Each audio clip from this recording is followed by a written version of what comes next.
안녕하십니까. 행복한 아침 이재용입니다. 안녕하세요. 정예은입니다. 네, 또다시 새로운 한 주가 시작됐습니다. 이번 한 주는 11월을 마무리하는 그런 한 주입니다. 오늘 어떤 소식을 눈여겨봐야 할지부터 알려드리겠습니다. 철도 노조가 파업을 푸네요. 오늘 아침 9시부로 철도 노조가 파업을 푼다 이렇습니다. 그런데 정상화는 된다고는 하는 건데 오늘 하루는 그래도 운행표 다시 한번 확인하시고 탑승하시기 바랍니다. 사건 사고 소식이 들어와 있습니다. 카라의 멤버였죠. 가수 구하라 씨가 자택에서 숨진 채 발견됐습니다. 경찰은 어제 일요일 서울 강남구 청담동 자택에서 발견했다 이랬고 정확한 사인은 조사하고 있다 이렇게 밝혔습니다. 다음 소식인데요. 한화 이글스의 김성훈 투수가 광주에 있는 한 병원 9층 옥상에서 떨어져 숨졌습니다.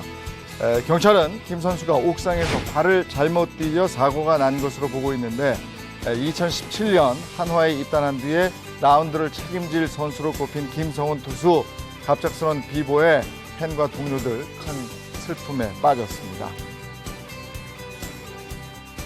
한일 군사정보보호협정 지소미아가 조건부 연장이 됐죠. 그런데 일본에서 또 딴소리가 나왔습니다. 일본이 양보 없이 외교 협상에서 승리했다 이런 취지의 말을 했다는 보도가 이어지고 있는데요. 의도적으로 왜곡해서 발표했다 이러면서 우리 정부는 강한 유감을 표했습니다. 이것도 뭐 또 진실 공방이 이어지겠습니다.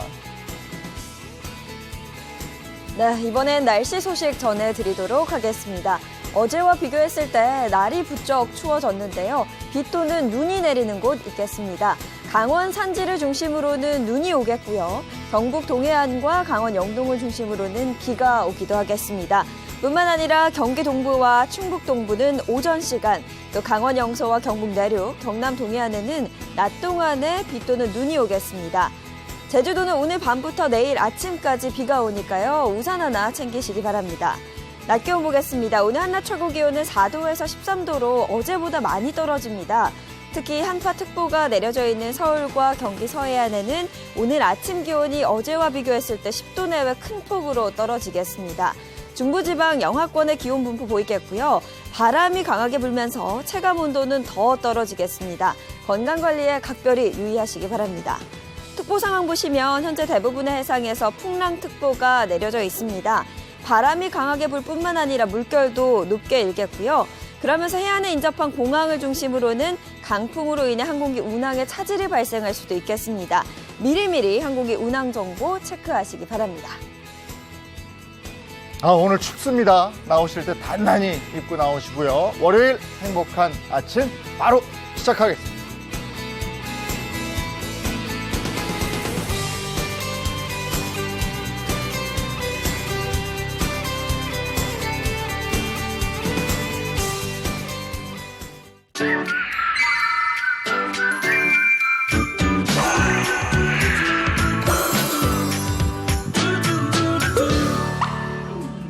송혜 선생님하고 이순재 선생님 아시죠?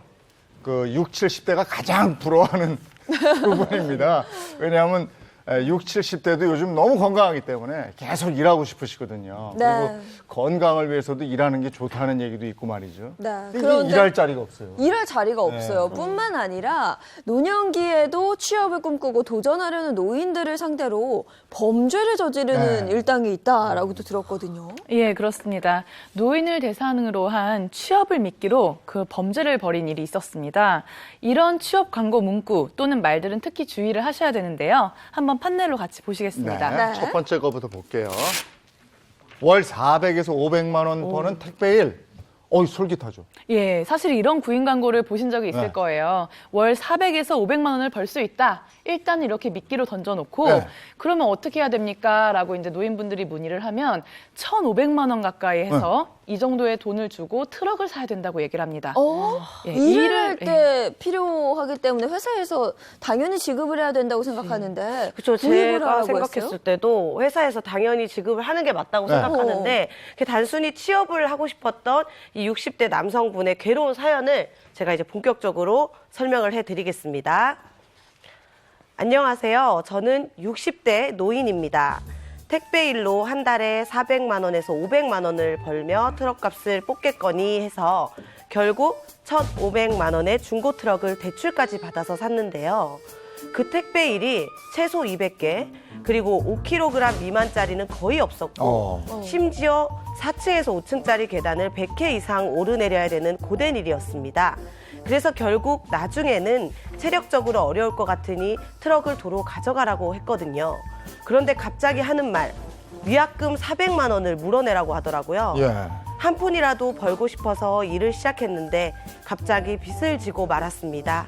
이 억울하고 답답한 일을 어떻게 해결해야 할까요? 야, 이거 참, 나 일하고 싶어서 나갔는데 이미 트럭을 1,500만 원에 구입을 하게 된 거고 그런데 그만두겠다고 그러니까 400만 원 위약금 내래요. 계약 내용이 어떻게 된 건지 모르겠는데 야, 이거 난감합니다. 네, 이거 정말 황당한 사건인데요. 계약 내용이 따로 있었나요? 근데 제가 이제 듣기로는 이분이 택배 일을 하려면은 이제 개인적인 그 트럭이 있어야 된다라는 네. 얘기를 들었고, 근데 이제 트럭 살 돈이 없다고 하니까 대출을 연결을 해주겠다 하면서 이렇게 계약서를 들이밀었어요. 네네. 근데 보통 저희도 왜 작은 계약 같은 거 많이 해봐서 알지만 네. 계약서도 굉장히 두껍고 막 이렇게 침 발라가면서 여기 서명하시고 저기 서명하시고 여기 저분대 서명하세요 이러면 맞아요. 정신이 없어요. 그래서 이분도 정신없이 그냥 그걸 다 읽어보지 못하고 서명을 다 하셨고 네. 그리고 또 심지어 그 계약서 복사본, 사본을 또 받아오지를 못하셨어요. 예. 또 근데 가장 큰 문제는 이제 그 돈이죠. 위약금. 그 최소 그 다른 증인들의 또 다른 피해자들이 있었잖아요. 네. 그 증언들을 들어보니까 최소 400만 원에서 네. 많게는 또 1,000만 원까지 달라고 1,000만 원이요? 네, 네. 그랬다고 하더라고요. 오. 그러니까 아무래도 이제 1,500만 원짜리 트럭은 샀고 그건 또 어쩔 수 없는 일이니 그래도 적은 금액이라도 좀 남겨야겠다 하는 생각으로 위약금도 드리고 트럭까지 반납을 했다고 합니다. 그리고 이런 거 계약할 때요. 그 저 말들을 워낙에 잘해가지고 이게 다다다다다다 야 여기 사인하세요 이러면 뭐에 홀린 듯이 사인한단 말이에요. 네네. 그 이게 저 택배 이름 맞기는 맞는 모양이네. 사실 택배를 가장한 것이고 네. 택배를 주려는 게 목적이 아닙니다. 이 사기 일당들의 목적은 교묘하게 지금 이렇게 중고차로 이제 트럭을 예. 팔아 넘기려고 했던 것이 주 목적이고요. 결국에는 이 차량 판매 수수료를 챙기는 겁니다. 그래서 이제 이 노인분들 입장에서는 당장 나가서 할 일도 없고 하다 보니까 400, 500 정도 벌 수 있다고 하면 한 3-4달 정도 일하면 본전은 나오겠구나. 네. 이제 이런 생각을 가지고 하게 되는 것인데 사실상 택배 일자리가 제대로 되지 않았거나 아니면 정말로 뭐 너무너무 험한 일이라서 계속 지속할 수가 없고 이런 상태에서 위약금까지도 부담을 하게 되는 그런 아주 안타까운 사건이었습니다. 이렇게 택배일 관련된 사기가 상당히 좀 많이 있습니다. 특히 뭐 차량 같은 거를 택배에 필요한 차량이라면서 원래는 시가가 3천만 원도 안 되는 거를 네. 1억 원 고가에 팔기도 하고 팔면서 거짓말하죠. 이거는 산림조합이나 산림청하고 관계가 있기 때문에 언제라도 팔 수 있고 필요하다 택배를 하려면 사실 알고 보면 3천만 원도 안 되지만 팔리지가 않는 차들이거든요. 네. 그래서 택배일 때문에 어쩔 수 없이 사고 또 고소득 올린다는 얘기 듣고 허위 광고에 속아서 이렇게 사는 경우들이 많이 있습니다. 이 취업을 꿈꾸는 노인분들을 대상으로 이랬기 때문에 더 화가 나는데요. 오 변호사님 처벌해야죠. 이런 사람. 네, 처벌해야 됩니다. 이 경우에는 그 노인분들의 궁박한 상태를 이용해서 부당한 이득을 챙긴 거기 때문에 부당이득죄를 적용할 가능성이 있는데요. 부당이득죄는 3년 이하의 징역 또는 1천만 원 이하의 벌금 또는 10년 이하의 자격정지를 병과할 수 있습니다. 그리고 애초부터 제대로 된 일자리를 줄 생각이 없이 기망을 해서 이렇게 돈을 편취한 경우라면 네. 사기죄도 적용할 수가 있는데 형법상 사기죄는 10년 이하의 징역 또는 2천만 원 이하의 벌금형으로 처벌될 수가 있습니다. 그런데 지금 이 피해 수법이 아주 오랫동안 이제 사용할 수 있는 그런 수법이죠. 네. 상습성이 인정될 경우에는 가중 처벌도 될 수 있습니다. 처벌 받아야죠. 네. 그리고 벌 줘야 됩니다. 이 나쁜 일 하는 사람들은. 그런데 그 피해자들은 무엇보다 중요한 게요. 내 돈 찾아야 되거든요. 그렇죠. 근데 이거 찾을 수 있나 모르겠어요. 이런 거 탕진했을 경우가 많기 때문에 좀 빨리 조치를 좀 취해야 되는데요. 네. 뭐 형사 사기나 말씀하신 부당 이득죄 등을 이제 고소를 해가지고 재판하는 과정에서 배상 명령 신청을 하는 방법도 있고요. 민사소송을 제기해야 됩니다. 민사소송은 뭐 불법 행위 내지 부당이득 반환 청구 소송을 제기할 수가 있는데 문제는 미리 조금 제기를 해가지고 가압류나 이런 것도 해야 되고 또 형사 고소하는 과정에서 형사 합의를 통해서 좀 조속히 피해를 회복할 필요가 있습니다. 빨리 해야 되는구나. 네. 그리고 돈을 받을 수 있다니까 정말 다행인 것 같습니다. 네. 네. 앞으로 택배 광고 보실 때 내가 일을 하는데도 돈을 내고 시작해야 된다 이런 광고가 있으면 확실히 이거는 거르고 보는 게 정답인 것 같아요. 예. 네, 맞습니다. 이런 범죄로 인해 피해를 입는 어르신분들이 없었으면 좋겠고요. 다음 사건이 네. 또 있다면서요? 우리가 저 군대 갈 때 총 사가지고 가는 거 아니거든요. 맞네요. 두 번째. 사은품 증거로. 신분증을 복사. 신분증? 신분증을 복사. 요걸 또 딴 데 썼구나. 예, 저는 이 사건 보고 정말 저희 네. 할머니 생각이 났어요. 오. 바로 전화를 해야 되지 않나 할 정도로 네. 굉장히 마음이 아팠는데요.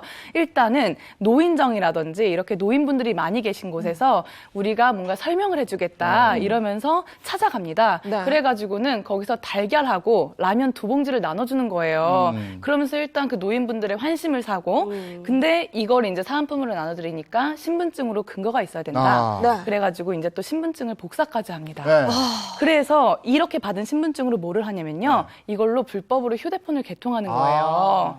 그래서 한 430여 개 정도를 개통을 했는데 대부분은 해외로 팔아 넘겼고 네. 보조금까지 받아서 결국에 4억 가까이나 챙겼다고 합니다. 야, 저 라면하고 달걀 주고 그거 근거 남겨야 된다 그러고 신분증 주세요 해놓고 네, 네. 복사했어요. 네. 근데 그 복사한 가지고 가서 휴대폰을 개통. 야, 이거 참 별짓을 다. 그러니까요. 하네. 그래서 신분증 관리는 정말 철저히 해야 된다고 다들 그러잖아요. 제 친구도 그 시골에서 은행에 일을 하는데 네. 네. 그 이렇게 노인분들이 이렇게 그런 거에 대해서 좀 이렇게 막 믿고 맡기시는 것 같아요. 다 네. 자식 같아서 네. 그 통장이랑 도장을 목걸이로 그냥 걸고 편하게 다니시는 경우도 있어서 거기에 대해서 되게 주의를 줬다 그러더라고요. 네. 그래갖고 이거 아무래도 좀 노인정에 또 외로우시니까 네. 또 젊은 연령층들이 와서 이렇게 말벗도 대드리고 같이 웃고 또 사은품도 주니까 약간 좀 자식 같은 마음에서 또 믿고 맡긴 게 아닐까라는 생각을 그래요. 해봅니다. 네. 예, 맞습니다. 거기다가 일부 피해자분들은 이 휴대폰이 이제 뭐 개통까지 돼가지고 나중에는 불법적인 그 전화 요금까지 청구가 되는 그런 사례까지도 발생을 했습니다. 이거 처벌 어떻게 합니까? 이거에는 굉장히 다양한 범죄들이 들어있는데요. 네. 일단은 그 신분증을 속여가지고 받아서 네. 그걸로 휴대폰 가입 신청서를 썼어요. 사문서 위조고 그리고 불법한 목적으로 개인정보를 취득해서 부정하게 사용을 했고 또 영리 목적으로 사용을 한 것이거든요. 이런 경우에는 개인정보보호법에도 위반이 되기 때문에 10년 이하의 징역 또는 1억 원 이하의 벌금형으로도 처벌이 될 수 있습니다.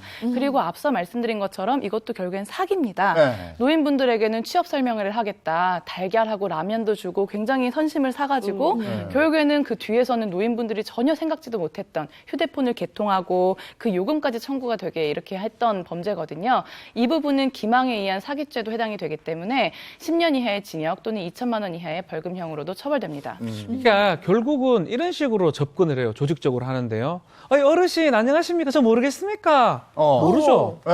당연히 모르는 처음 보는 사람 모르는데 내가 옛날에 봤던 사람인가? 이렇게 아는 척 행세를 하면서 접근하는 경우가 많거든요. 모르는 사람입니다. 절대 모르는 사람이니까 네. 쏘으면 안 됩니다.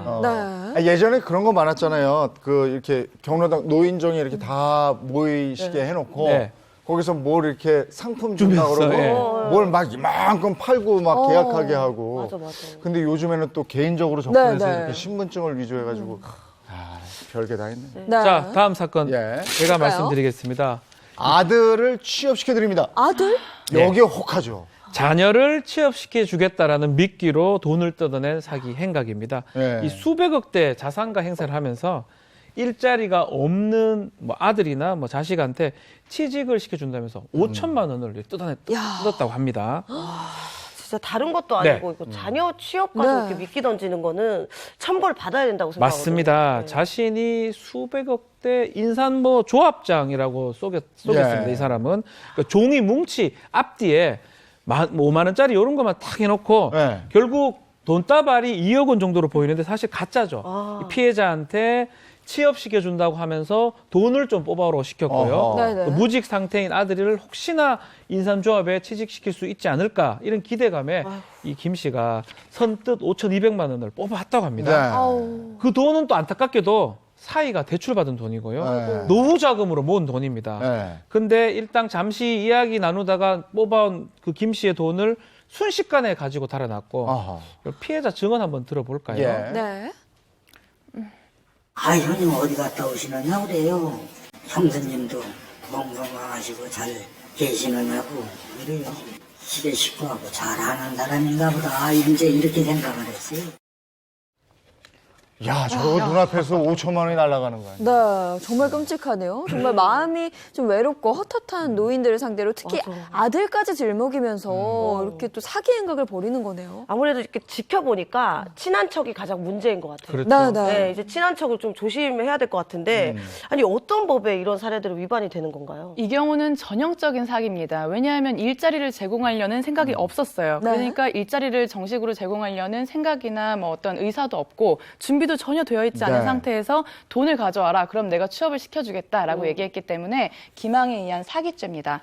마찬가지로 10년 이하의 징역 또는 2천만 원 이하의 벌금형으로 처벌이 되고 지금 이건 굉장히 금액이 커요. 네. 이렇게 이제 몇 건을 해가지고 그 금액이 만약에 5억 원 이상이다. 네. 이러면 특정 경제범죄 가중처벌 등에 관한 법률에 이제 적용이 됩니다.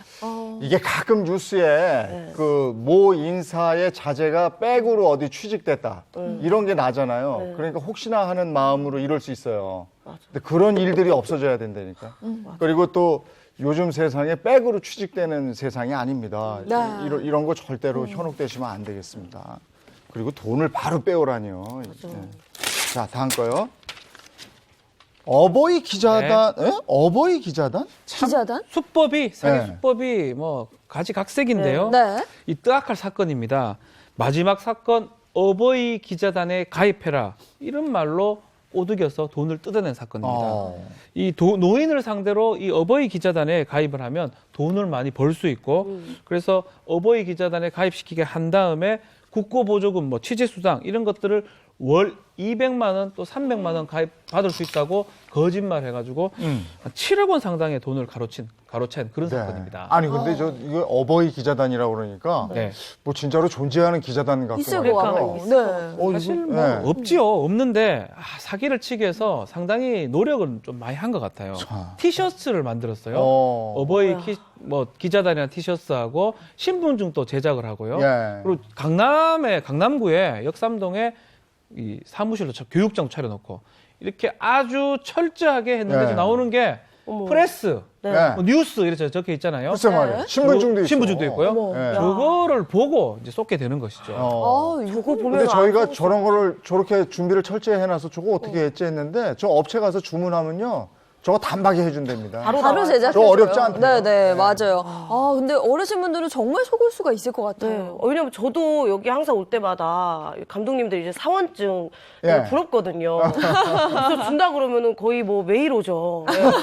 혹할 것 같은데 네. 사실 노년에는 어려운 그러니까 힘쓰는 일을 하기가 좀 힘들잖아요. 그런 상황에서 기자 일을 시켜주고 또 돈을 준다 그러면 저 같아도 혹할 것 같아요. 네, 네. 맞아요. 그리고 또 예전에 기자가 꿈이셨던 분들도 있을 네. 수 있고 굉장히 자기가 또 다른 일에 기여할 수 있다라는 것 때문에 많이 큰 유혹이 됐을 수 있습니다. 특히 노인분들은 안정적인 일자리가 없고 그리고 또 처우가 열악한 경우가 많습니다. 그렇기 때문에 이렇게 범죄에 쉽게 속을 수가 있는데요. 특히 이 사기 일당은 가입비로 37만 원을 받고 월 회비로 유지한다는 명목으로 3만 원씩을 또 계속적으로 뜯어냅니다. 네. 그래서 기본적으로 약속했던 수익은 단 한 번도 지급을 하지 않았고요. 보통 이제 일반적인 피해는 500만 원 정도였고 최대는 3천만 원까지 피해를 본 분이 계셨습니다. 그렇군요. 그렇다면 이런 범죄들을 주의하는 방법도 알려주시죠. 일단 사기라는 거는 굉장히 많은 사람들한테 호응을 얻고 또 이게 정당할 것이다라는 기대감을 심어줍니다. 그렇기 때문에 확실한 어떤 그 배경이 없이 사업 설명회라든지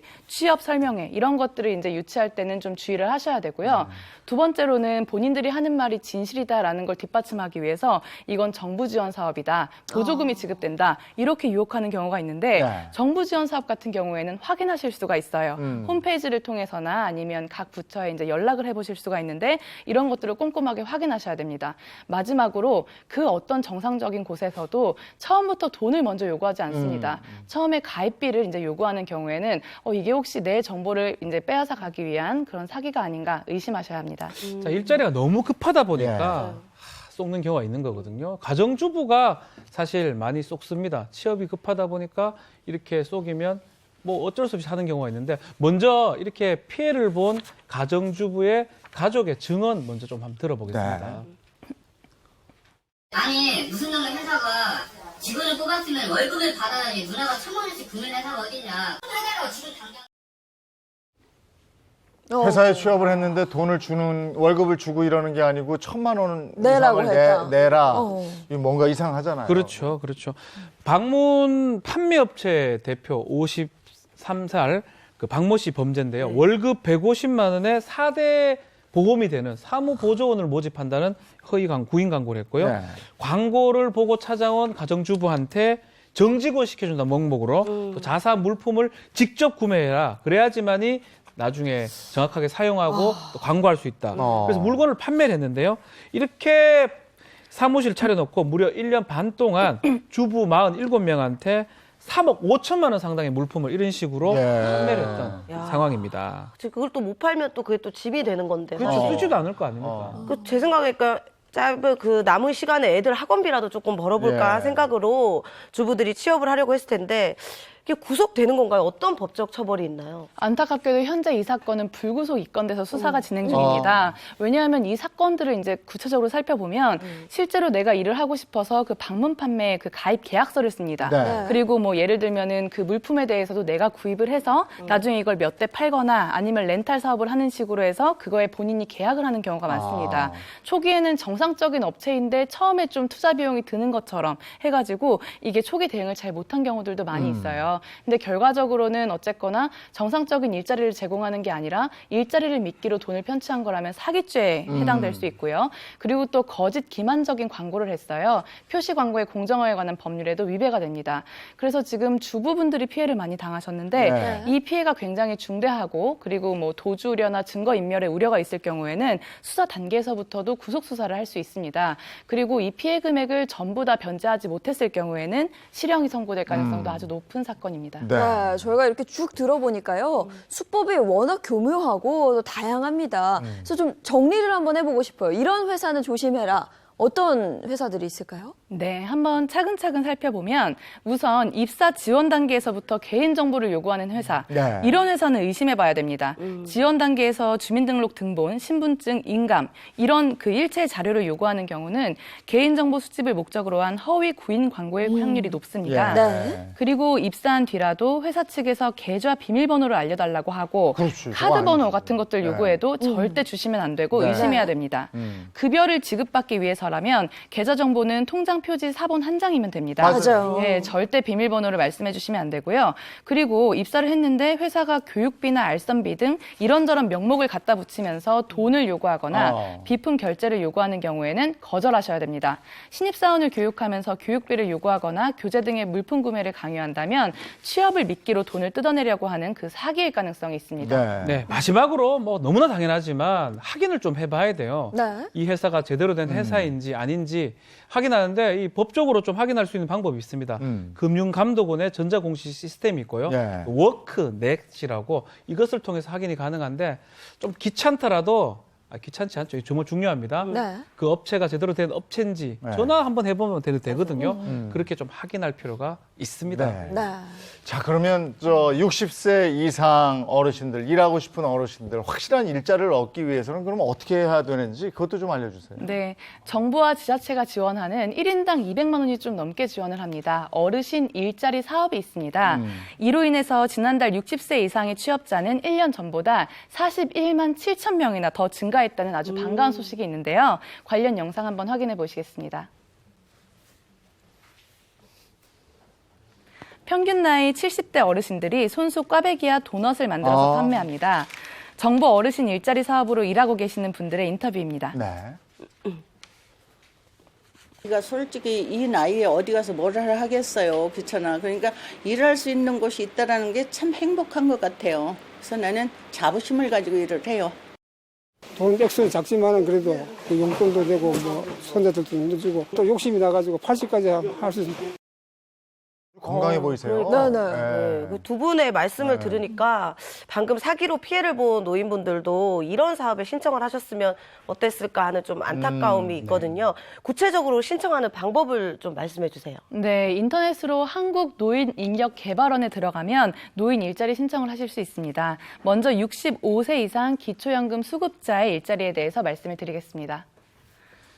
공익활동에서는 월 30시간 이상 시 27만 원의 수당이 지급이 되는데요. 노노케어, 취약계층 지원, 공공시설 봉사, 그리고 노인이 평소 가지고 있는 경험과 지식, 삶의 시대를 동세대의 아동과 청소년 세대 등 지역 공동체 구성원들과 공유하는 경륜 전수 등의 활동이 있습니다. 네. 그리고 가지고 있는 재능을 활용해서 상담이나 학습 활동을 통해서 일을 하는 재능 나눔 활동이 있는데요.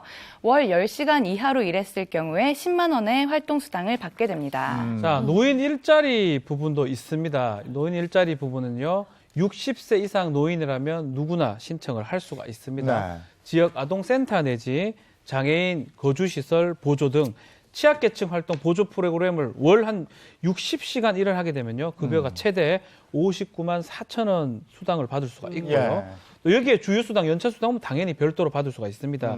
그 외에 시장형 사업단, 또 인력 파견형, 또 시니어 인턴십 등 이걸 통해서 취업을 할 수가 있는데 주민센터, 노인복지관, 또 시니어클럽, 대한노인의 지회 등에 문의를 하면 이 일자리를 구할 수가 있습니다. 네, 이 100세 시대 고령화 사회에 접어들면서 은퇴 이후에도 일자리를 구하고자 하시는 분들 정말 많은데요. 잘 확인하셔서 좋은 일자리 구하셨으면 좋겠습니다. 네, 노년에도 건강하고 활기 있는 분들 보면 뭔가 내 일을 하고 있는 분들이더라고요. 맞아요. 거기서 성취감도 느끼고 네. 그런 분들이 많이 일을 하실 수 있는 여건이었으면 좋겠습니다.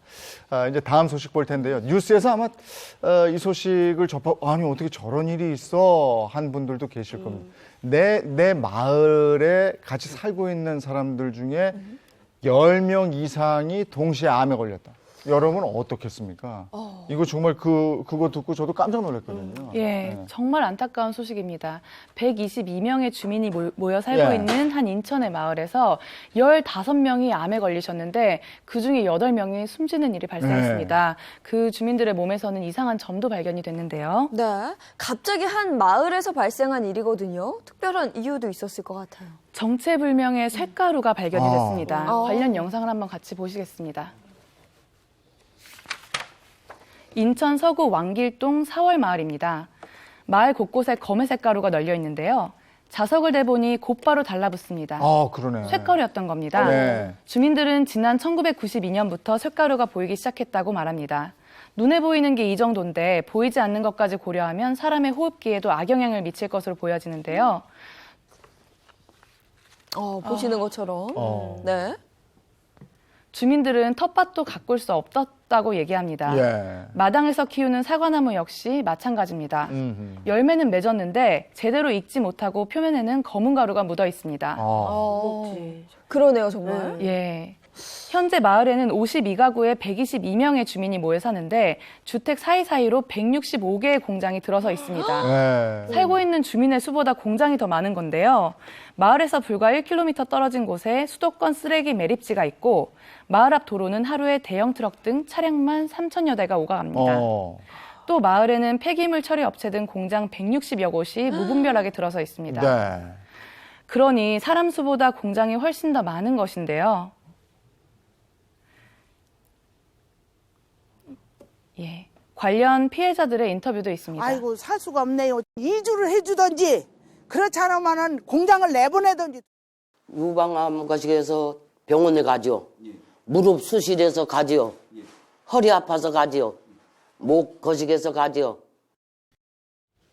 와, 아니 주민이 100여 명인데 네. 공장이 한 160개가 넘는 거면은 이게 사람 수보다 공장 수가 더 많은 거잖아요. 네.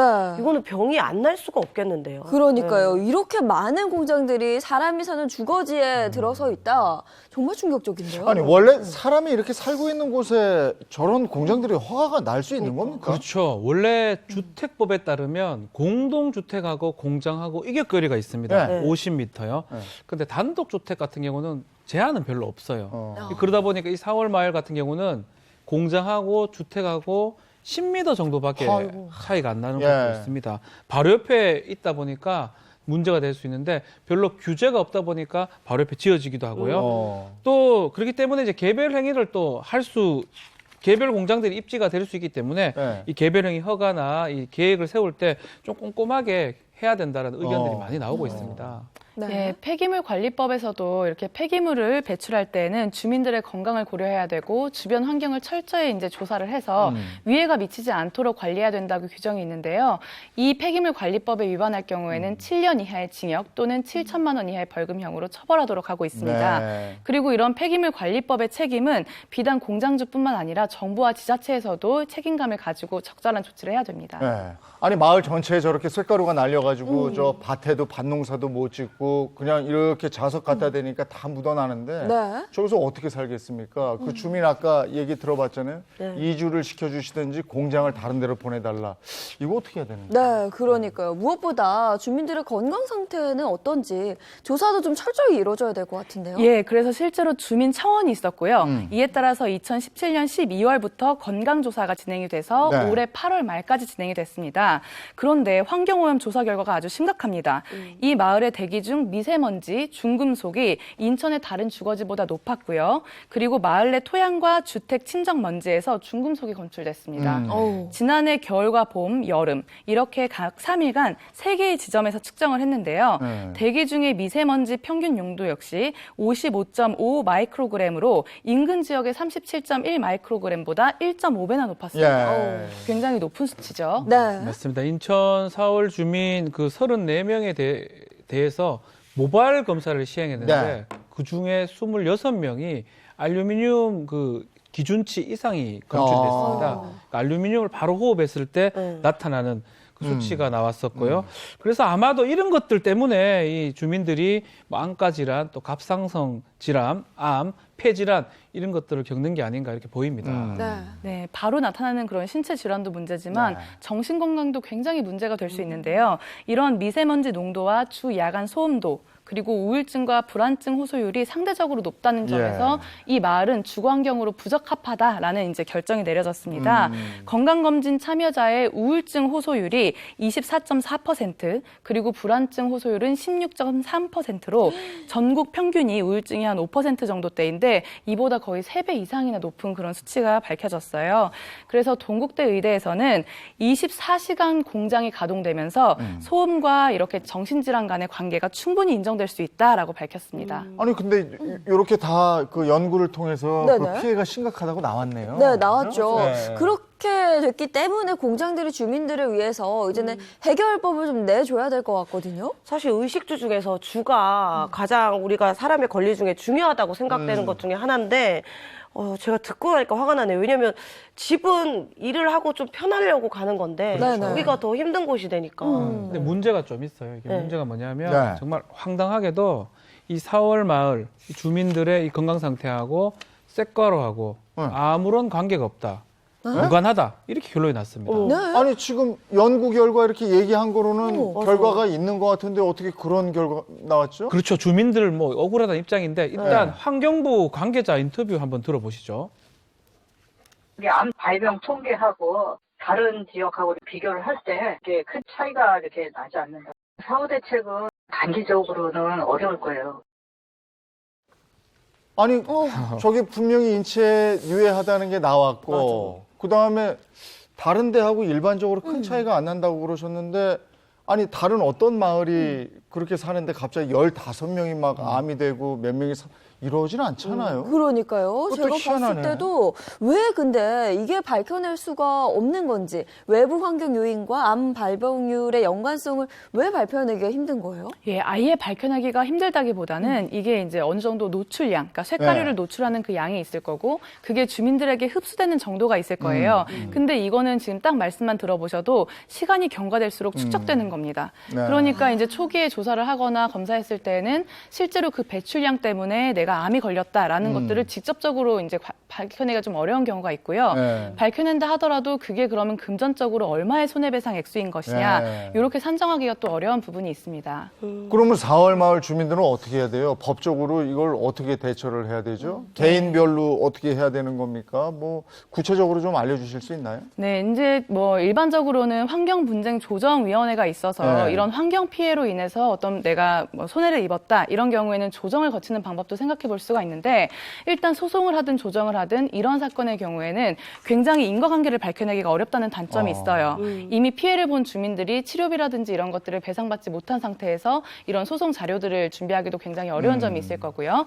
그래서 환경오염 피해구제법이 2016년부터 시행이 됐습니다. 예. 이 환경오염 피해구제법 같은 경우에는 개연성 정도만 있으면 이제 그 환경오염으로 인해서 발생한 사고에 대해서 보상을 받을 수 있는 건데요. 네. 각 공장에서도 보험에 가입하도록 하고, 만약에 공장에서 배상을 못할 경우에는 정부가 먼저 지원을 해주는 제도입니다. 근데 문제는 지금까지 이 구제급여를 받은 사례 중에 주민들이 합당하다고 느끼는 경우가 한 번도 없었습니다.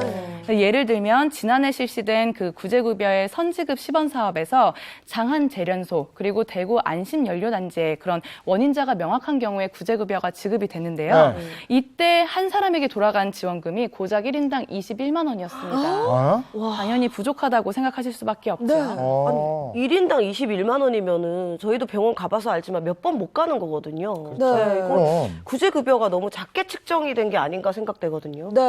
그래서 이제 보상과 지원금은 주민들이 원하는 만큼 받을 수가 없다라고 하고, 그렇다면 일단은 공장부터 하루빨리 이전을 해야 되는 게 아닌가 그렇죠. 싶어요.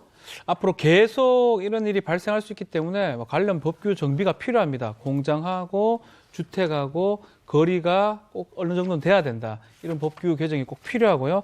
그렇지만 지금 당장 일어날 수 있는 것 때문에 이전하거나 이런 비용들을 당장 국가가 또 될 수 있는 법적 근거는 사실 없습니다. 그렇기 때문에 어떤 뭐 특별법이라든지 이걸 통해서 정부의 지원이 절실한 그런 상황이 아닌가 이렇게 보입니다. 네. 자, 이거 말고도 또 익산의 장전마을에도 유사하게 또 문제가 많이 있습니다. 특히 장전마을 같은 경우는 주민 5명 중에 1명이 암에 걸린 마을로 이렇게 알려져 있는데, 주민이 총 99명이거든요. 네. 그중에 22명이 암에 걸렸고 예. 또 이 중에 14명은 벌써 세상을 떠났습니다. 아유. 2001년에 이 마을 옆에 비료 공장이 하나 설치가 됐었는데, 이때 이후로 계속 장전마을에서 암이 발생했고요. 암 발생 비율이 전국 평균 2배고요. 예. 피부암은요, 21배가 넘습니다. 그 피해 주민들이 상당히 많은데, 피해 주민들 증언 먼저 한번 들어보겠습니다. 네. 투장암으로 우리 오빠 돌아가셨지. 우리 동생 머리 아파 죽었지. 부모님 두 분을 다 잃었어요. 담배를 피우냐고, 담배 안 태우신다고, 냄새조차도 맡는 것도 안 좋아하신다고. 이 익산 장전마을에 대해서는 주민들이 강력하게 요청을 해서 이제 정부의 조사가 이루어졌는데요. 네. 환경부는 지난 11월 14일 장전마을 주민건강영향조사 최종 발표회를 열었습니다. 그런데 여기서는 지금까지와는 좀 다른 결과가 도출됐어요. 네. 비료공장 배출의 유해물질과 주민들의 암 발생 사이에 역학적인 관련성이 있다라는 것이 인정이 됐는데요. 네. 발병 당시에는 굉장히 속상했던 게 발암물질의 배출량과 주민의 노출량을 파악하기가 어려워서 암과의 정확한 인과관계를 밝혀내기가 어렵다. 이렇게 선을 그었었습니다. 그런데 이번 최종 결론에서는 역학적인 관련성을 인정을 했고요. 그래서 이 사례가 바로 환경오염 피해로 정부가 역학적 관련성을 인정한 첫 번째 사례입니다. 그러니까 이 조사를 해보니까 이 비료 공장에 정화장치가 제대로 되어 있지 않습니다. 정화장치가 안 된 상태에서 연기를 그대로 내뿜었는데, 이 연기가 담배 연기예요. 네. 마을이 전체가 담배 연기에 그냥 계속 사는 그런 곳인데 조사를 해보니까 모의 시험을 좀 해보니까 담배잎 찌꺼기 연초밥을 가열해서 이제 비료를 만드는데 그 과정에서 다량의 발암 물질이 발생했다고 합니다. 뭐 연초박에 뭐 담배 특이 니트로사민 또 다환 방향 탄화수소 이런 게 있는데 이게 국제암연구소 기준 1군 발암 물질이거든요. 네. 이게 계속 이 마을에 나타나기 때문에 결국 노출이 되면 폐암이나 피부암이나 비강암, 간암 등이 일으킬 수밖에 없고요. 이게 그러니까 연초박이 가열해서 이렇게 비료로 쓰는 것 자체가 위법인데 이게 지금 문제였던 것이죠. 근데 장전마을의 경우에는 이제 그 비료 공장이 암의 직접적인 원인을 제공했다 이렇게 나온 거잖아요. 네. 그럼에도 불구하고 주민들이 피해 보상을 받는데 어려움이 있다 이렇게 들었거든요. 네, 한 가지 요인은 바로 이 비료 공장의 공장주, 네. 즉 대표도 2017년에 암으로 사망을 했습니다. 그렇다 보니까 직접적으로 이제 피해 구제에 대해서 논의를 해야 될 그런 대표가 사망하게 되니까 이제는 그 책임이 환경부 그리고 정부의 지원금으로 넘어가게 된 것입니다. 다행히도 환경부에서는 이제 이렇게 지원을 하고 보상하는 방안을 검토하고 있는 중입니다. 네, 주민들은 정말 억울하고 분한 마음이 있을 것 같아요. 사람이 이렇게 죽었는데 사실 그 어떤 돈으로도 가족들한테는 위로가 되지 않을 것 같거든요. 예. 그래서 이 장전마을에 남편을 잃은 아내분의 편지를 제작진이 받았다고 합니다. 그래서 그거를 제가 읽어드리도록 하겠습니다. 위에는 하늘이 있고 아래는 땅이 있습니다. 억울하고 불쌍하게 고통받고 죽어간 영혼들에게 사과하고 암에 걸려 고통에 시달리는 사람들에게 진심으로 사과드립시오. 그리고 보상하십시오. 가족 잃고 억울하고 불쌍하게 살아가는 주민들을 2번 죽이지 마십시오. 저도 7월 1일 날 병원에서 종합검사를 받았습니다. 갑상샘이 의심된다고 3개월 후에 다시 검사라는 진단을 받았습니다. 무섭습니다. 부탁드립니다. 국회의원님, 대통령님, 빨리 끝내주십시오. 저는 어젯밤 이 글을 쓰면서 죽고 없는 남편이 너무 보고 싶었습니다. 돈 주고 살려올 수만 있다면 내 돈 다 주고 살려오고 싶었습니다. 저는 텅 빈 집에서 혼자 많이 울었습니다. 부탁드립니다. 하루빨리 이 고통에서 벗어나게 해주십시오. 이 편지를 지금 읽고 있는데도 마음이 굉장히 뭉클해집니다. 진짜. 안에 저런 절절한 내용을 편지로 저희가 받아봤는데 일반 국민들은요 저런 일을 당하고 이러면 할 수 있는 것이 그냥 호소하는 거예요. 그냥 이렇게 좀 해주세요 하고 답답하니까 그냥 글 써서 이걸 어디다 보내야 되는지도 사실 모르고 정말 답답하거든요. 네, 정말 그 편지 내용을 들으니까요. 저도 마음이 굉장히 뭉클하네요. 저 역시 뭐 참 마음이 아파요. 이거 어떻게 해야 되나 이런 생각이 드는데 자 마을 주민 5명 중에 1명이 지금 암에 걸린 그런 상황이고요. 근데 걸리는 이 20년 걸렸어요. 2001년에 공장이 설립됐고 뭐 역학조사 다 해서 결국 사고 발생하고 20년 만에 결과가 지금 나온 상황인데 정부의 지원을 기다릴 수도 없는 상황이고 기다려봤자 그 금액이 크지가 않습니다. 또 소송을 이제 해야 될 그런 상황인데 뭐 소송을 한다면요. 그 비료 공장 사장이 또 사망을 했죠. 비료 공장이나 이 원료를 제공한 K 기업 아니면 뭐 지자체라든지 국가를 상대로 배상 청구를 할 수가 있는데 이 소송도 상당히 오래 걸릴 거고요. 금액이 또 얼마 될지 또 의문이고 좀 그런 부분도 좀 걱정스러운 상황입니다. 네, 그럼 그렇게 해서 소송에서 주민들이 승소를 하게 된다면 피해 보상을 받을 수가 있는 거고 또 반대로 어떤 책임을 지게 되나요? 주민들이 책임을 지는 그런 것은 아니고 만약에 소송에서 이기게 된다고 한다면 직간접 손해에 대한 그 배상과 그리고 위자료에 대해서도 받을 수가 있게 됩니다. 그런데 얼마 전 이 장전마을에 대해서는 익산시가 9억 원을 들여서 이 부지를 인수했습니다. 그래서 이제 요거를 앞으로 주민이 원하는 방향으로 진행을 하겠다라고 뒤늦게지만 어떤 대책을 마련을 했는데요. 이 외에도 불안감과 우울감 이런 것들이 너무 심하고 앞으로도 또 이제 계속 발생하고 있는 병에 대한 치료도 많이 힘들 거기 때문에 이런 심리 치료도 병행할 계획이다라고 밝혔습니다. 근데 저는 이거를 접하면서 답답했던 게 또 하나가 뭐냐면 20년 동안 우리가 지금 이렇게 살고 있다 이러고 민원을 꾸준히 제기해 왔어요. 그러면 아마 이 민원을 담당 지자체에다가 진정을 했을 텐데 그럼 뭐 했나요? 예, 그래서 굉장히 안타까운 사실이고 또 충격적인데요. 그 과거의 시 관계자가 이렇게 불법 영업 사실을 알고도 방치했다 아하. 또는 묵인했다라는 증언이 나왔습니다. 예. 새로운 쟁점이 추가된 것인데요. 한번 그 증언을 들어보시겠습니다. 하여간 거기서 이제 그냥 알고 있는데도 네. 묵인돼 왔다. 네. 그러니까 결국엔 뭐냐면요. 시청 환경과에서 이제 검사가 나온다. 예. 이러면은 미리 공장 가동을 딱 멈추고 청소를 했다는 거예요. 그래서 단속을 나오면 일단 시청 직원들이 공장을 먼저 둘러봐야 예, 되는 예. 것이 이제 네네. 원칙인데 그게 아니라 사무실 올라가서 뭘 하는지 몇 분 있다가 내려오고 말고 했답니다. 다 알고 있었다는 거죠. 네. 지금 이렇게 증언하시는 분들은 너무 안타깝고 이걸 몇 년 전에도 반드시 알고 막을 수가 있었는데 너무 안타깝다. 이렇게 이제 울분을 토하고 계신 거고요. 네. 근데 이거를 그 시청의 한 관계자에게 확인을 해보니까 긍정도 하지 않고 부정도 하지 않았습니다. 네. 너무 오래전 일이니까 뭐 그럴 수도 있었겠다라는 식으로 확실하지 않은 그런 대답을 들을 수 있었습니다. 네. 진짜 그때 관리를 잘 안 했기 때문에 지금 주민들이 암에 걸리고 또 사망하기까지 예. 이르렀는데 네. 사실 이 소송권은 제가 알기로 돈이 많이 들잖아요. 그래서 민주사회를 위한 변호사 모임이 또 맡기로 했다고 네, 네. 들었어요. 그래서 아마 문제가 잘 해결됐으면 좋겠는데 사실 이렇게 이런 경우로 사람이 죽었어요. 그러면 보상은 어떻게 해야 되나요? 예, 지금 관련해서 네. 이 보상 보상도 같은 뭐 경우도 가- 중요하죠. 사실 뭐 관련 공장도 물론이고요. 뿐만 아니라 뭐 정부, 대기업 모두 책임이 있다라고 생각이 드는데요. 그러면 이제 궁금한 건 그거예요. 20년 전에는 그랬고 지금은 어떻게 되는 거예요? 이 건축법상으로는 그렇죠. 공장이 어떻게 되는 건가요? 보상은 지금 소송을 통해서 아마 할 것으로 보이고요.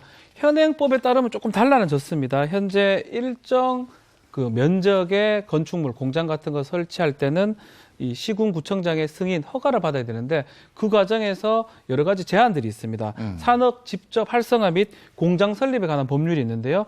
이 법률에 따르면 공장 면적, 건축 면적이 500제곱미터 이상이라 그러면 또 이게 신축하거나 증축하거나 업종을 변경하려 그러면 대통령이 정하는 바에 따라서 승인을 받아야 되는데 이렇게 이제 마을에 인체 유해한 공장이 지어진다 그러면 해당 지역의 주민들이 이 권리를 지킬 수 있도록 주민들이 또 이 말을 할 수가 있고요. 또 승인이 안 되도록 아니면 이 문제가 있다라고 얘기를 할 수 있기 때문에 이 시군구청에서 이런 것들을 꼼꼼히 살펴본 다음에 승인 허가를 하도록 되어 있습니다. 네. 근데 참 우리가 답답한 게요. 우리가 사는 공간이 너무 이렇게 좁게 형성이 돼 있잖아요.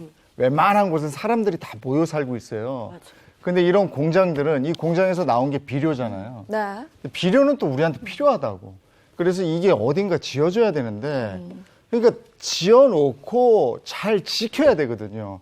이 공장의 경우도 연초박 태우지 말라는데, 그것도 조금 아끼겠다고 돈 아껴보려고 연초박을 태워서 비료를 만들었다. 정화시설 없이. 정화시설 없이. 예. 그래서 이런 사단이 난 거잖아요. 한 마을이 담배 네. 굴이라고요. 담배 연기 굴. 그러니까. 안타깝습니다. 그래서 이런 게 무슨 관리를 잘하는 무슨 대책이 나와야 되겠다. 네, 맞습니다. 이런 문제, 이런 환경오염 피해가 가장 중요하고도 위험한 점은 우리 현생의 일뿐만 아니라 앞으로 후손에게도 계속적인 건강 문제가 악화될 수가 있고 또 토양 오염 등의 2차, 3차의 문제가 계속될 수 있기 때문입니다.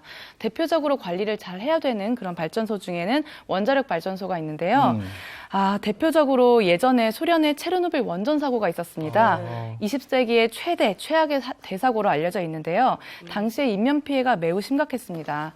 누출된 반사능으로 인해서 사고 당시에 31명이 사망을 했고 발전소 해체 작업에 투입된 노동자 5,722명이 사망했습니다. 뿐만 아니라 주변 민간인 2,510명이 사망하고 70만 명이 치료를 받는 등 직간접적인 피해자는 총 300만 명에 이르렀습니다. 환경이 얼마나 사람의 목숨에 큰 영향을 끼치는지 인류 역사상 가장 심각했던 사고였습니다. 저도 여기에 대해서 좀 잘 알고 있는데, 그러니까 이 사건이 거의 전쟁의 난급으로 많은 사람들이 이렇게 사망을 했단 말이에요. 당시 어떻게 문제가 해결됐나요? 당시 옛 소련 정부는 처음에 체르노빌 사고의 진실을 덮기 위해서 노력을 했습니다. 그래서 그 해외에는 물론 인근 주민들에게도 대피 명령을 내리지 않았는데요. 결국에는 뒤늦게라도 사고를 인정하고 대책을 강구했습니다. 그런데 이미 이제 시일이 많이 흘렀죠. 그래서 투입되는 로봇들마저 막 고장이 났어요. 예. 그래서 이제 현장의 복구대원들이 방호복도 없이 구호 활동을 벌였고 엄청난 방사능 덩어리 현장에 그대로 노출이 되다 보니까 결국에는 그 구호대원들도 사망을 하거나 아니면 남은 여생을 이제 투병 생활을 하면서 이제 이렇게 비극적인 후유증에 시달려야 했습니다. 네. 이렇게 복구에 진척이 없었어요. 그러자 이제 소련 정부에서는 사고 현장에 콘크리트를 쏟아 붓기로 결심을 했고 체르노빌은 거대한 석관으로 덮이게 됐습니다. 그 사고 이후에 1년간 소련의 국가 예산이 모두 다 체르노빌로 들어갔다는 그런 얘기가 있고요. 이때 발생한 재정적인 문제가 결국엔 소련의 붕괴로까지 이어졌다라는 얘기가 있습니다. 네, 이렇게 환경 문제는 뭐 그 어떤 수천억의 돈을 주고사도 되돌릴 수 있는 일이 전혀 아니기 때문에 절대 있어서는 안 될 것 같습니다. 자, 그러면 해외에서는 이런 환경 문제로 인해서 법이 네. 바뀐 사례들이 있을까요? 맞습니다. 우리가 알아둬야 될 사례가 좀 있습니다. 독일입니다. 독일의 루르 공업지역이 있는데요. 독일 최대 공업지역입니다. 이 석탄하고 이런 철강 산업이 예전에 활발해서 19세기 말에 공식적으로 이제 폐수를 버릴 수 있도록 독일에서 그래 버려도 된다. 그러다 보니까 이 강이 있는데 강이 엠셔 강입니다. 엠셔 강 주변 환경 자체가 극심하게 오염이 됐던 상황인데요. 또 산업이 나중에 쇠퇴하고 공장이 또 폐쇄가 되니까 공업 용지가 또 방치가 되면서 또 실업자도 늘면서 심각한 경제 위기가 직면했습니다. 그래서 독일이 주 정부 지원 아래 이 공공기관, 또 연구소, 대학, 기업체 협력해서 17개 도시하고 마을에서 방치된 산업시설과 주변의 공업용지와 토지를 정화해서 주거, 상업, 또 업무, 쇼핑, 여가, 박물관 등 이런 것들을 조성을 했습니다. 이게 이제 사실은 획기적인 변환이죠. 그래서 폐 공장 같은 게 이게 버려져 있다가 변화된 게 이 아주 세계인들이 완전 놀랐고요. 이게 2001년에 세계 유네스코 문화유산으로 지정이 됐습니다. 2010년에는 EU가 선정한 유럽 문화 수도로도 이 선정이 됐고요. 그래서 이제 이거는 법률도 필요하고 노력도 필요한 것 같아요. 전혀 못 쓸 것 같이 보이던 이런 어떤 폐부지 같은 것들을 사람들의 노력에 의해서 다시 바꿀 수 있다고 생각이 들고요. 우리나라도 마찬가지예요. 뭐 장전마을이든 뭐 상월마을이든 이게 이제 나중에 벌어질 겁니다. 벌어지는 것을 법이나 제도나 또 사람의 노력을 통해서 새롭게 바꿔야 될 필요가 있지 않을까 생각합니다. 법이나 제도나 사람의 노력의 중요성 지금 얘기해 주셨는데요. 법, 노력, 제도, 근데 사람의 그 기본적인 양식 이런 것들이 굉장히 중요하죠. 이런 공장이나 무슨 시설들, 소위 얘기하는 그 혐오 시설들이 내 집에 오는 것은 NO! 반대! 그걸 뭐라고 그러겠습니까? 이게 안 지켜지면. 근데 이런 것들이 탁탁 지켜지면 아, 이런 게 우리 주변에 와도 안전하구나. 그러면 오라 그러죠. 근데 이런 사고가 뻥뻥 터지는데 내 마을에 그런 걸 절대 못 받아들이죠. 먼저 안전이 보장되고 그다음에 거기다 설치하겠습니다. 이게 우선인 것 같고요. 지금 이 얘기를 쭉 진행하다 보니까 소 잃고 외양간 고친다. 이 말이 딱 생각났습니다.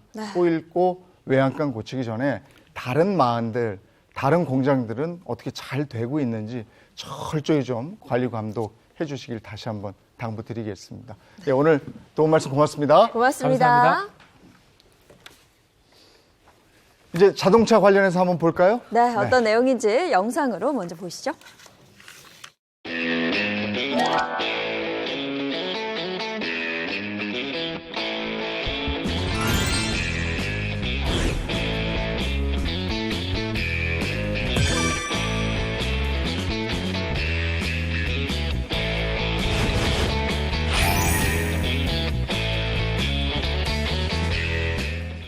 야, 멋진 차 구경 좀 하셨죠?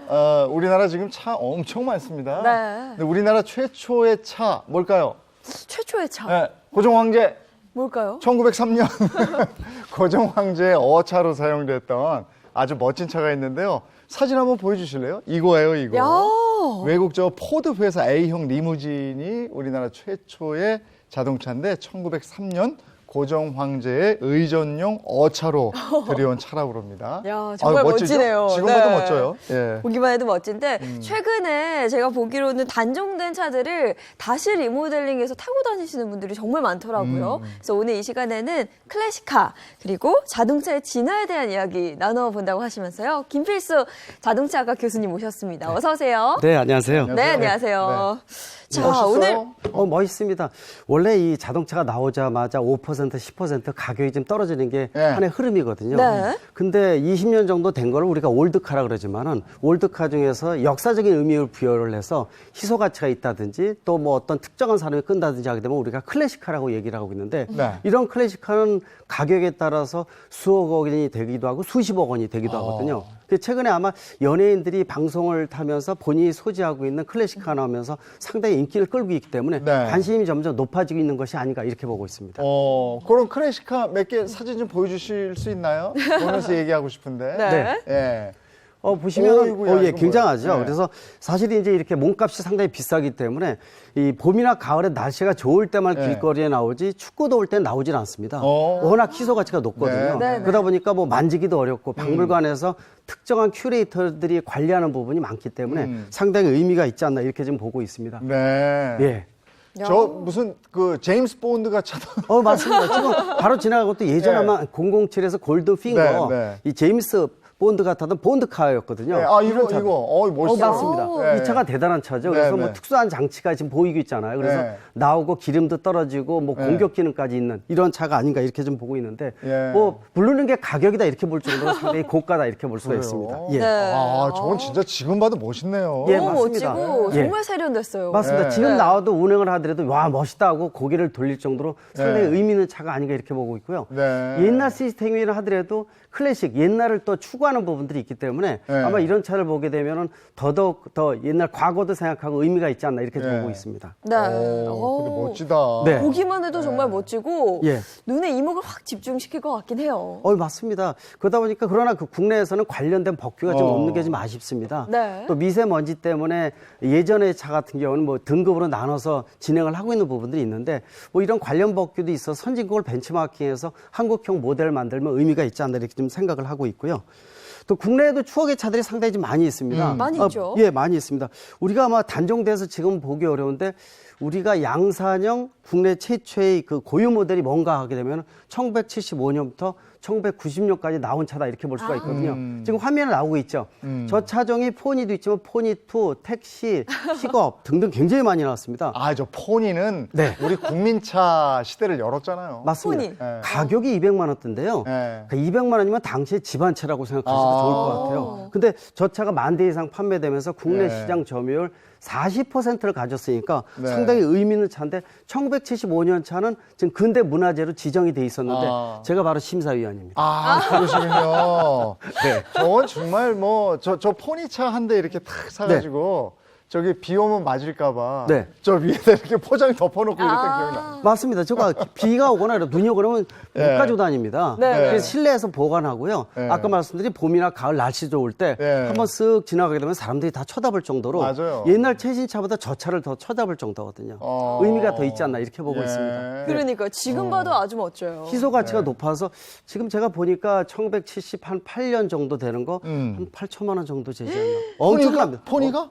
없습니다. 몇 대 안 됩니다. 그래요? 맞습니다. 그래요? 이야. 엄청 비쌉니다. 아까 본 외제차들도 그렇다잖아요. 네. 네네. 엄청나게 비싸다잖아요. 굉장히 가격이 네. 높이 올라간다고 하고 네. 이 차 말고도 또 클래식카 또 있지 않아요? 맞습니다. 예전에 우리 추억의 차 중에서 모르시는 분은 없을 텐데 네. 아마 티코 생각하시면 좋으실 것 같은데 요거. 맞습니다. 예. 이거 1991년부터 생산된 차입니다. 작고 편리하고 기분 좋다 예. 그래서 이 영문 앞글자를 타서 티코 이렇게 불렀거든요. 예. 근데 800cc에다가 중량이 640kg, 굉장히 가볍죠. 예. 그래서 1.5ton인데 근데 연비가 24km니까 네. 엄청납니다. 큰 차 가면 예, 뒤에 예. 우리가 우스갯소리 냄새 맡고 따라간다 이런 느낌. 예. 저 티코는 정말 대단해. 제 첫 차도 티코였어요. 아 정말요? 입사해서 제가 타고 다니던 차가 티코였는데 네. 저거 일화도 많아요. 어떤 일화 있었어요? 주차를 안에 타고 있던 4명이 내려서 네. 들어서 이렇게 주차. 그 정도로 가볍다는 뜻이고요. 예, 예. 근데 아직 2000년도에 단종이 됐는데 그러나 예. 길거리에서 간혹 보면은 몇 대 이렇게 돌아다니는 거 보면은 저런 차가 국내 차에 있었나 하는 생각이 들 정도로 진짜 오래된 차입니다. 네, 맞습니다. 네. 그리고 가성비 좋은 경차들도 있잖아요. 또 네. 지금 최초 스포츠카 이런 것도 있고. 그렇습니다. 그 차가 바로 이제 기아에서 나왔던 엘란이라고 보시면 좋을 엘란. 것 같아요. 이거는 이제 영국 로터스에서 위탁 생산한 차거든요. 야. 보시기에도 멋지다. 아니 저거 지금 나와도 사겠는데. 그러니까요. 맞습니다. 국내 네. 스포츠카의 시작점이다 이렇게 보시면 되는데 오. 1990년대에 나왔지만은 모양과 디자인이 워낙 세련되고 이쁘다 그러네. 보니까 저 차도 간혹 길거리에 다니는데 예. 아직도 속도가 상당히 빠르다고 볼 정도로 예. 스포츠카의 시작점이 아닌가 이렇게 지금 보고 있습니다. 아니, 멋있죠? 이거는 해외 수입차 같아요. 수입차입니다. 네. 영국 로터스에서 오. 만든 차인데 위탁 생산해서 국내 기아차에서 판매됐는데요. 한 5년 정도만 판매됐기 때문에 이 대수가 그렇게 많지가 않은 게 좀 아쉬운 부분이라 보고 있는데 매니아들도 좀 있습니다. 네. 네. 오. 옛날 관련 CF 영상도 네. 있는데 방금 본 그 영상인가요, 그러면? 맞습니다. 스포츠카 중에서도 몇 대가 이렇게 동시에 지나가는 모습 있죠. 네. 이런 모습을 영상으로 CF로 많이 찍어서 예. 많이 내보냈다고 볼 수가 있었죠. 예. 멋지네요. 근데 옛날 차인데 지금 출시되는 차는 없나요?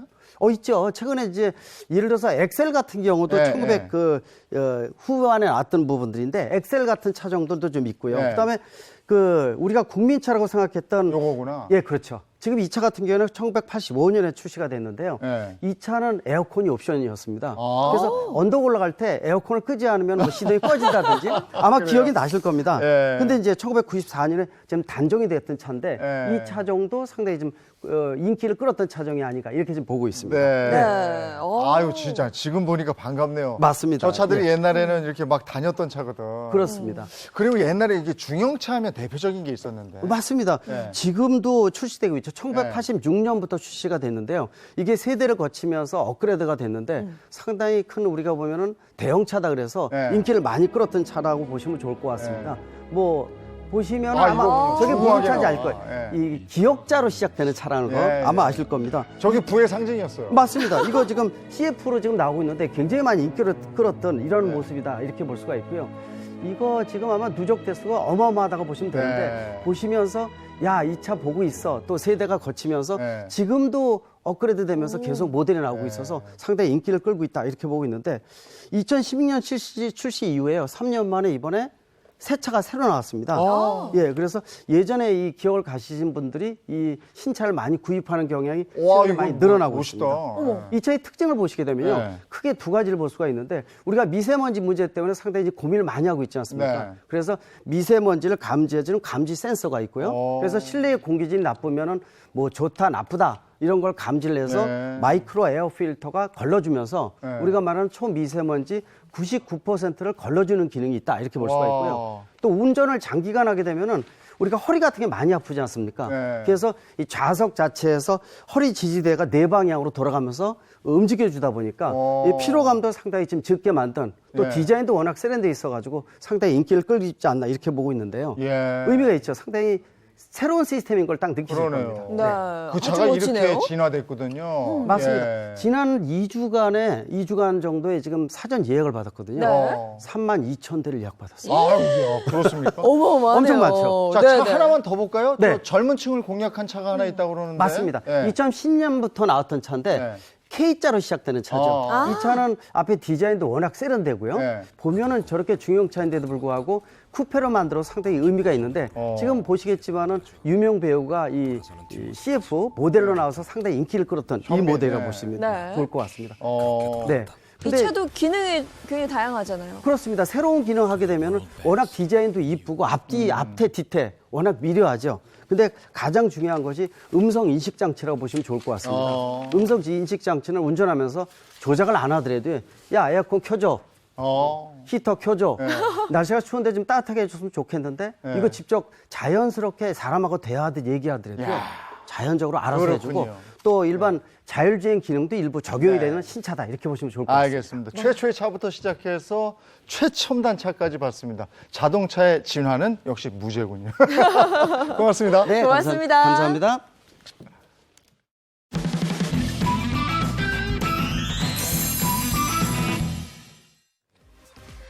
박능우 보건복지부 장관이 지난 22일 경기 군포시 군포 시니어 클럽을 방문해 노인 일자리 사업을 점검하고 간담회를 가졌습니다. 또 복지부와 한국남동발전 등 발전 5개사는 어르신의 소득 보충과 사회 참여, 미세먼지 저감 등 사회적으로 의미 있는 노인 일자리 창출을 위한 업무 협약을 체결했습니다. 박능호 복지부 장관은 이번 업무 협약을 밑거름으로 정부와 공기업이 협력해 사회적으로 의미 있는 노인 일자리 창출에 앞장서 나설 계획이라고 밝혔습니다. 한국 농업의 미래를 조명하는 대한민국 농업박람회가 지난 22일부터 4일간 서울 양재동 AT센터에서 열렸습니다. 농업의 새로운 발견을 주제로 한 이번 박람회는 스마트팜과 드론 등 첨단 기술이 적용된 농업 환경은 물론 가정 간편식과 케어푸드 등 최신 식품도 소개했습니다. 또 귀농 귀촌 원스톱 상담, 청년 농업인과 함께하는 도농교류 프로그램을 열어 귀농 귀촌 희망자들에게 맞춤형 서비스를 제공했습니다. 네, 새로운 한 주가 시작되는 월요일이면서 11월을 마무리하는 한 주죠. 계획 잘 세우시기 바랍니다. 네, 저희는 내일 아침 8시 더 알찬 내용으로 돌아오겠습니다. 행복한 아침, 행복한 하루 되십시오. 고맙습니다. 고맙습니다.